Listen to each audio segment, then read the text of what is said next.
Time 9 ನ್ಯೂಸ್ಗೆ ಸ್ವಾಗತ. ನಾನು ಪ್ರಭುದೇವ್. ತಿಪಟೂರು ತಾಲೂಕಿನಲ್ಲಿ ಚಿರತೆ ಹಾವಳಿ ಹೆಚ್ಚಾಗಿದ್ದು ಮತ್ತೊಂದು ಚಿರತೆ ಬೋನಿಗೆ ಬಿದ್ದಿದೆ.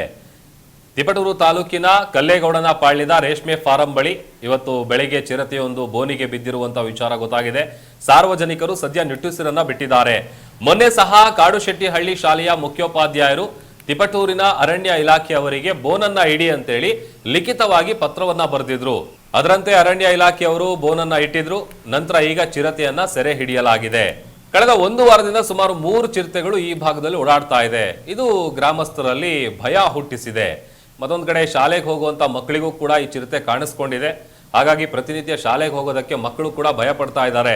ಸದ್ಯ ಒಂದು ಚಿರತೆ ಅರಣ್ಯ ಇಲಾಖೆಯ ಬೋನಿಗೆ ಬಿದ್ದಿದ್ದು, ಇನ್ನ 2 ಚಿರತೆಗಳು ಬೋನಿಗೆ ಬೀಳ್ಬೇಕು ಅಂತೇಳಿ ಹುಚ್ಚಗೊಂಡನಹಳ್ಳಿ ಗ್ರಾಮ ಪಂಚಾಯಿತಿಯ ಮಾಜಿ ಅಧ್ಯಕ್ಷರಾದಂಥ ಬಸವರಾಜ್ ಅವರು ಮಾಹಿತಿಯನ್ನ ಕೊಟ್ಟಿದ್ದಾರೆ.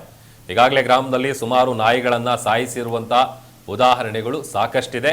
ಆ 3 ಚಿರತೆಗಳು ಏನು ಪ್ರತ್ಯಕ್ಷ ಆಗಿತ್ತು, ಸದ್ಯ ಒಂದು ಚಿರತೆ ಇದೀಗ ಬೋನಿಗೆ ಬಿದ್ದು ಆ ಭಾಗದ ಜನರು ನಿಟ್ಟುಸಿರು ಬಿಟ್ಟಿದ್ದಾರೆ. ಏನಿವತ್ತ ತಿಪಟೂರು ತಾಲೂಕಿನಾದ್ಯಂತ ರಂಗಾಪುರ ಇರ್ಬೋದು, ಕಲ್ಶೆಟ್ಟಿಹಳ್ಳಿ ಹಾಗೆ ಕಲ್ಲೇಗೌಡನಪಾಳ್ಯ ಸುತ್ತಮುತ್ತ ಈ ಚಿರತೆ ಹಾವಳಿ ಜಾಸ್ತಿ ಆಗಿತ್ತು.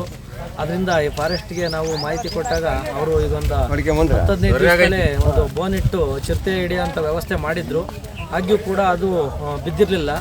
ಈ ಮೊನ್ನೆ ಒಂದು ನಾಯಿನ ಕಟ್ಟಾಕಿ ನಿನ್ನೆ ನೈಟು ಚಿರತೆ ಬೋನಿಗೆ ಸೆರೆ ಬಿದ್ದಿದೆ.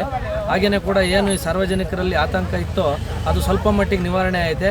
ಹಾಗೆಯೇ ಕೂಡ ಇದ್ರ ಜೊತೆ 12 ಮರಿಗಳಿದ್ದು ಅಂತ ಹೇಳಿ ಮಾಹಿತಿ ಇದೆ.